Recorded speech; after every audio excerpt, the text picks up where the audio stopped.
National Defense Strategy, or NDS. The NDS Commission was established in the fiscal year 2022 National Defense Authorization Act with the mandate of assessing the 2022 NDS and the Department's efforts to successfully implement it. During today's hearing, the committee will receive the Commission's evaluation of the national security challenges we face, whether the force planning construct in the 2022 NDS remains valid, and the effectiveness of the Defense Department's implementation of the NDS. The commission was chaired by the Honorable Jane Harmon, who served 9 terms in Congress as the U.S. Representative from California's 36th Congressional District, and was ranking member of the Intelligence Committee for 4 years after 9/11. The Commission's Vice Chair, Ambassador Eric Edelman, is currently counselor at the Center for Strategy and Budgetary Assessments and served previously as Undersecretary of Defense for Policy from 2005 to 2009 and as U.S. Ambassador to Finland and Turkey. And really want to commend the Commission for the extraordinary work you've done. Very, very proud of your effort, and I know it was an intense work over many, many months, so thank you very, very much. I'm pleased, of course, to welcome the Chair and Vice Chair, but I also want to congratulate their fellow commissioners, General Jack Keane, Thomas Mankin, Mara Rudman, Maria Sixkilla, Elisa Starzak, and Roger Zakheim. Together, you did a remarkable job. The 2022 National Defense Strategy was written prior to Russia's full-scale invasion of Ukraine and the evolution of the strategic partnership between China, Russia, Iran, and North Korea. Nonetheless, the 2022 NDS provides an important framework for America's national security. The NDS ranks China as the most consequential strategic competitor, identifies Russia as an acute threat, and addresses the persistent challenges from authoritarian regimes and violent extremists. Indeed, I believe that we currently face the most dangerous, complex security environment since World War II.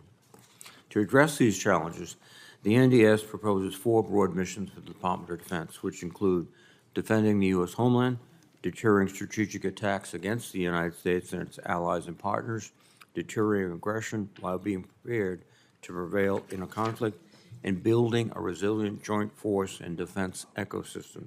The NDS also outlines several priorities for building joint capabilities, including the concept of integrated deterrence, campaigning, and actions that will build enduring advantages. And these are well-reasoned priorities. I understand that the NDS Commission agrees broadly with these objectives, but has concluded that the Department of Defense is not adapting at the speed or scale necessary to achieve them or meet today's threats.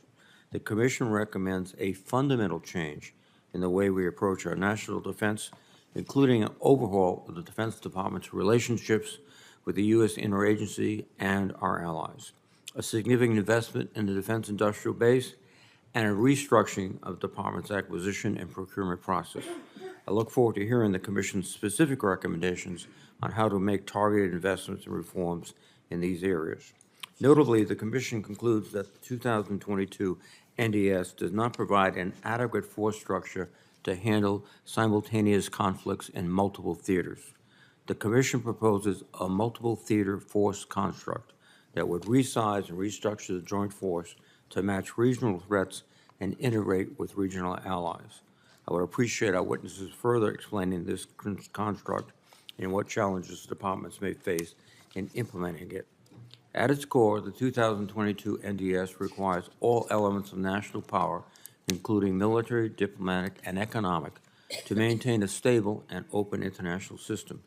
However, the Commission concludes that America's civil society must also be reinvigorated as a source of national power. The American public must be educated on the threats we face and encouraged to engage in national service, whether through the military or civil service. And I support the Commission's urgent call to engage more in this area. Ultimately, the 2022 NDS recognizes that the U.S. must modernize and strengthen our military. This will require smart investments in platforms and equipment, rapid development and integration of cutting-edge technologies, and steadfast support for our service members and national security workforce. I will welcome the Commission's insights on how the department is adapting to these complicated issues and the challenges of great power competition. In light of the wide-ranging global security challenges presented by Chinese aggression in the Indo-Pacific region, Russia's invasion of Ukraine, and the persistent terrorist threat posed by extremist groups and rogue regimes, the committee would appreciate the Commission's assessment of the resources necessary to prevail in strategic competition, as well as its recommendations for strengthening U.S. global engagement and alliances. Let me again thank the members and staff of the Commission. We look forward to your testimony. Before recognizing Senator Wicker, we have a quorum, and I would like to proceed with your permission. Since the quorum is now present, I ask the committee to consider a list of 3,135 pending military nominations and 2 civilian nominations. First, I ask the committee to consider a list of 3,135 pending military nominations. All of these nominations have been for the committee the required length of time. Is there a motion to favorably report this list of 3,135 pending military nominations to the Senate? So moved. Is there a second? All in favor, say aye. Aye. The motion carries. Finally, I ask the committee to consider the following civilian nominations: Ms. Tonya P. Wilkinson to be Undersecretary of Defense for Intelligence Security, and Dr. Michael L. Solmeyer to be Assistant Secretary of Defense for Cyber Policy. Is there a motion to favorably report these 2 nominations? So moved. Is there a second? Second. All in favor, say aye. Aye. The motion carries. Thank you very, very much.